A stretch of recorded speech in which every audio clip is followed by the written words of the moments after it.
The CBS 2 investigators have been on it for years, getting hosed. Big bad water bills. The City Council now considering a proposal to expand relief for said utility billing. Monday, Alderman Gilbert Villegas pointed out our Getting Hosed series and reporting as proof that the city needs to fix the system.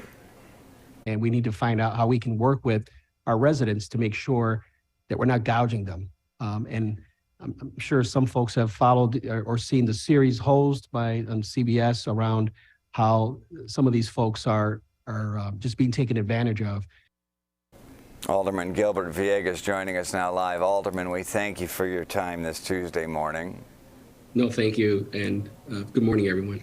You yourself are a veteran, and it was a Getting Hosed stories about a Vietnam veteran that had you tweeting mad. You tweeted about it. That was years ago, and you know more than most on this topic. You were part of a group that commissioned a study on the technology flaws that sometimes exacerbate these issues, one system not talking to another. With all of what you know, what questions do you want answered? Well, you know, initially when this information was brought up, and I want to say, give you a big shout out as well, Brad, that you've been on this topic, and it's because of your reporting that I was made aware of the issues that residents are facing. And so as a result of that, we commissioned a study. We did an IT assessment, and it was done by a company that's independent, making sure that, again, they're not favoring any one company, and it was completed. And as a result, the city council has taken action, and we appropriated money to upgrade our IT.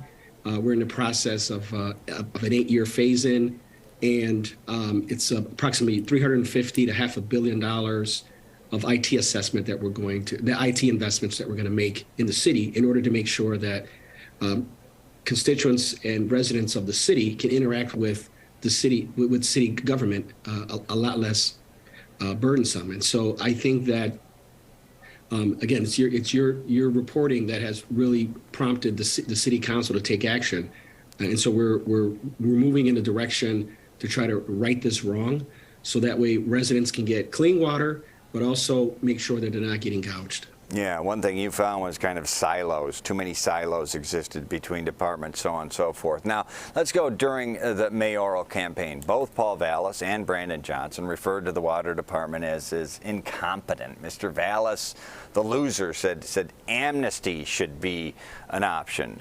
You know, some of the bills are so bloated, they're fake, you know, so you should wipe the slate clean, start people anew. That way they actually pay. Heck, we now know Mayor-elect Brandon Johnson wasn't paying his water note.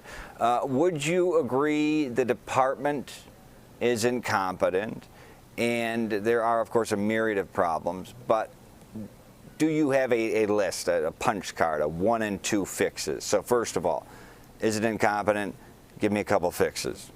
Yeah, so I would say that there's been a lack of compassion and action from the water department as well as the finance department.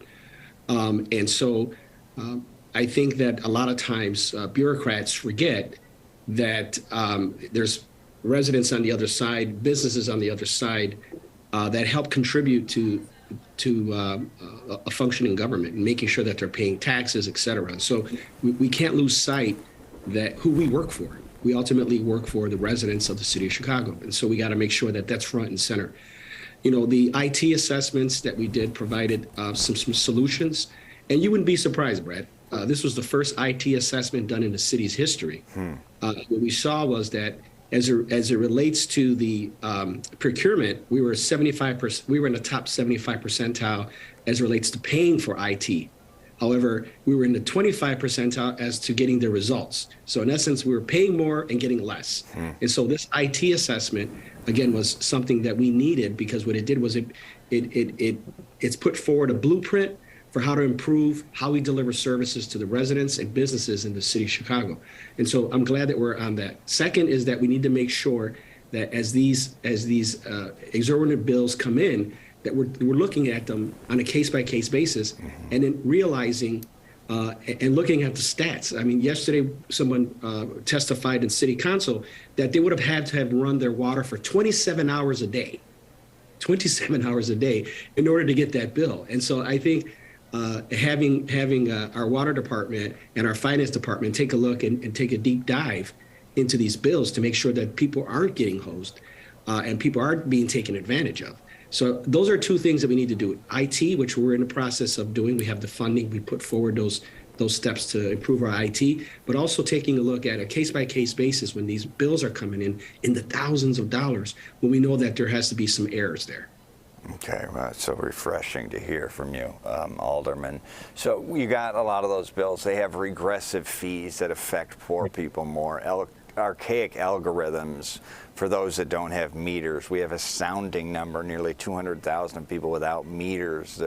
They're billed on these weird algorithms. The big bad bills often make people sometimes just leave their homes. They let them be blighted. That's bad for neighborhoods. It steals generational wealth from those who can least afford it. Yesterday you did have those hearings. We've been doing this for 4 years.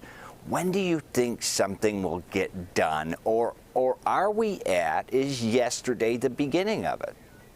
I think what you're going to see is that this upcoming city council, we're going to get very aggressive on it. Unfortunately, this issue has been brought up, as you mentioned, over the last 4 years. I've taken steps to try to solve this issue, but unfortunately, listen, as an alderman, sometimes I get bogged down in the bureaucracy, and everyone's pointing their fingers at one another, and so one of the advantages that I have an easier path to getting to these commissioners, but it's like riding a ship with some of this bureaucracy that takes place. And so the fact that we're doubling down on IT investments, I think is going to help us resolve this issue in the next year or two. But in the meantime, I've already spoke to Chairman Wagasback of the Finance Committee and said, look, we need to have hearings on this and bring to light and get a real solution and a time frame, so that way residents of the city of Chicago know that that we've recognized there's an issue, and that we put steps forward to right this wrong and solve this issue that unfortunately has been going on for years. You know, you've exposed some of the bills and some of the folks that have been impacted, and I can't even imagine the stress that these folks are when the city government is telling them, no, you owe tens of thousands of dollars, and in some cases the water bill's worth more than the house that they've left. So I think that to your point, government shouldn't be here to hurt people; should be here to help people. And I'm gonna make sure that we take steps to right this wrong and help people in the city of Chicago. Yeah, we appreciate that. When we just spoke with someone who has a 93-year-old family member who has a $60,000 water bill, and it has been proven empirically. They have video of plumbers coming out, city plumbers, saying this meter isn't working, and that the stress that they've been under for years trying to fix this. Now some bills are legit.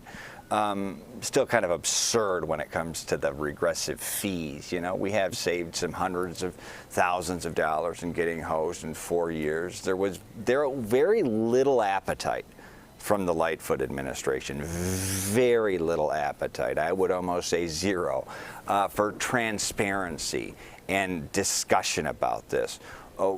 What do you hope from the next administration?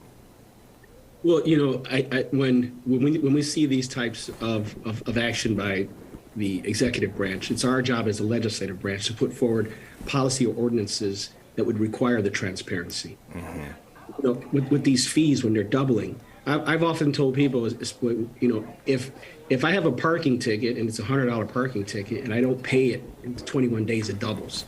And I tell people, what makes you think I'm going to have $200 on the 22nd day if I couldn't afford it during the first 21 days?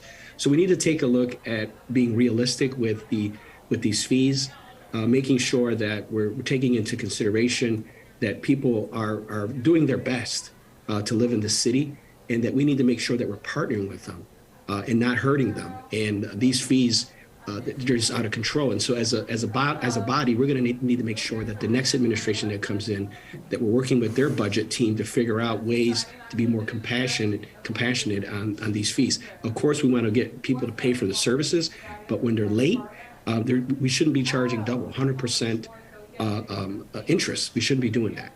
Compassion. Not a lot of times do we hear that from City Hall. Alderman Gilbert Villegas has been on this issue for a couple of years now. He joined the fight a couple of years into our fight.